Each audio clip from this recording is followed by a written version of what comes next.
Assalamualaikum warahmatullahi wabarakatuh. Jumpa lagi sahabat Quran. Semoga kita senantiasa dalam keadaan sehat dan selalu mendapatkan limpahan rahmat dari Allah Subhanahu wa taala. Amin. Kali ini materi Basic Learning Quran akan membahas tentang idgham mutamathilain, mutajanisain dan mutaqaribain. Mari kita mulai. Bismillahirrahmanirrahim. Pengertian idgham. Secara bahasa, idgham artinya memasukkan. Sementara secara istilah ilmu tajwid, idgham berarti melebur atau memasukkan satu huruf ke huruf berikutnya sehingga yang terdengar adalah bunyi huruf yang berikutnya itu. Di dalam kitab-kitab tajwid biasanya terdapat satu bab khusus yang menjelaskan mengenai pengertian idgham ini. Bab tersebut bukan lagi membahas tentang idgham bi gunnah ataupun idgham bila gunnah, akan tetapi yang dibahas adalah idgham lain yang terjadi karena adanya pertemuan dua huruf yang saling memiliki kesamaan, baik dari segi sifat ataupun tempat keluarnya atau makhraj. Dalam beberapa kitab tajwid, idgham ini dibagi menjadi tiga.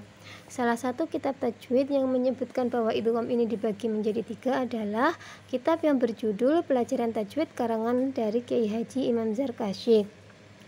Pembagian idgham yang menjadi tiga itu adalah yang pertama idgham mutamathilain, yang kedua idgham mutajanisain, dan yang ketiga idgham mutaqaribain. Sementara ada juga yang membagi idgham ini menjadi dua hukum, yaitu idgham mutamathilain dan mutajanisain saja tanpa idgham mutaqaribain. Salah satu kitab yang menjelaskan idgham ini menjadi dua adalah kitab Syifaul Janan karangan Asy-Syaikh Sa'id bin Sa'ad Nabhan. Sekarang kita menuju ke pengertian idgham mutamathilain.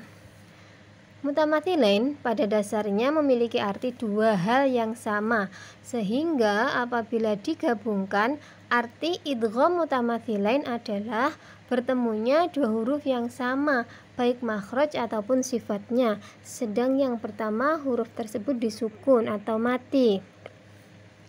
Contohnya adalah dal sukun yang bertemu dengan dal, ba sukun yang bertemu dengan ba, ta sukun yang bertemu dengan ta, begitu seterusnya.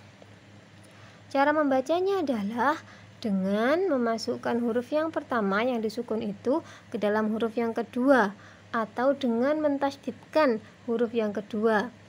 Kemudian apabila ditemukan bacaan idgham terjadi pada huruf qalqalah, maka qalqalahnya dalam bacaan tersebut tidak dinampakkan.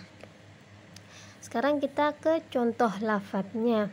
Kita lihat contoh lafadz qad dakhalu, ada dal sukun bertemu dengan dal fathah berharokat fathah, maka dibacanya qad dakhalu, qalqalahnya tidak nampak lagi.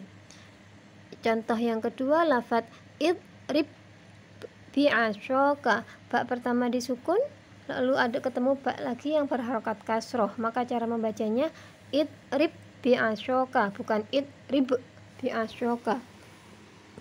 Yang ketiga contohnya adalah fama robihat tijaratuhum, tak sukun bertemu dengan huruf ta, maka cara membacanya tak yang kedua itu langsung ditasydid sehingga menjadi fama robihat tijaratuhum.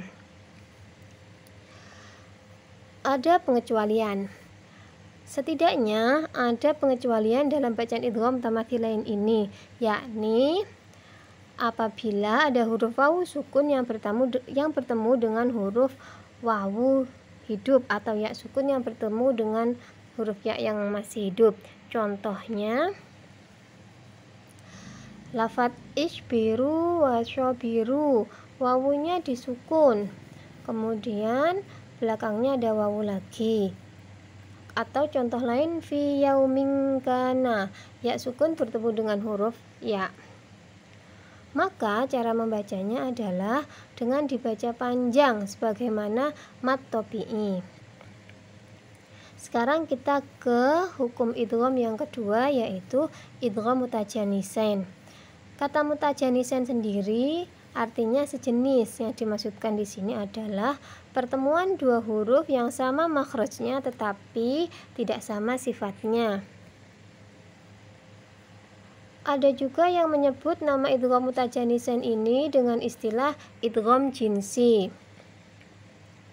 Huruf-hurufnya, huruf-huruf yang biasanya atau yang sering muncul dalam idgham mutajanisain ini adalah ta yang bertemu dengan huruf dha, lam yang bertemu dengan huruf ra, dal yang bertemu dengan huruf ta, ta yang bertemu dengan huruf dal, dal yang bertemu dengan huruf dhad. Contoh lafadznya, fa'amanat dhaifatun.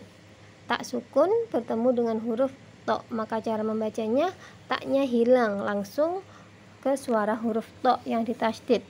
Contoh yang kedua, qad ujibat da'watukuma. Tak bertemu dengan dal, taknya hilang, yang dibunyikan adalah suara dal yang ditasydid. Yang ketiga, qad tabayyana, dal bertemu dengan ta, maka cara membacanya qad tabayyana. Contoh berikutnya, lafaz idzalamtum. Dal sukun bertemu dengan huruf dha, maka cara membacanya langsung ke huruf dha yang ditasydid, idzalamtum, bukan idzalamtum. Yang kelima, lafaz qul rabbi, maka lamnya lebur menjadi huruf ra menjadi qur rabbi. Yang ketiga adalah idgham mutaqaribain. Apakah pengertian dari idgham mutaqaribain?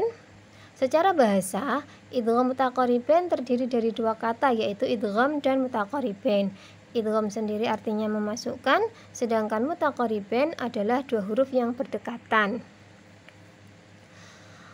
Pengertian idgham mutaqaribain adalah memasukkan dua huruf yang berdekatan baik makhraj dan sifatnya. Dalam hal ini huruf pertama sukun sedangkan huruf yang kedua hidup atau berharokat. Cara membacanya adalah dengan memasukkan huruf yang pertama ke dalam huruf yang kedua. Contoh-contohnya, yalhadz dzalika, maka langsung dibunyikan, taknya tidak dibunyikan, langsung membunyikan huruf dzal yang menjadi ditasydid, yalhadz dzalika.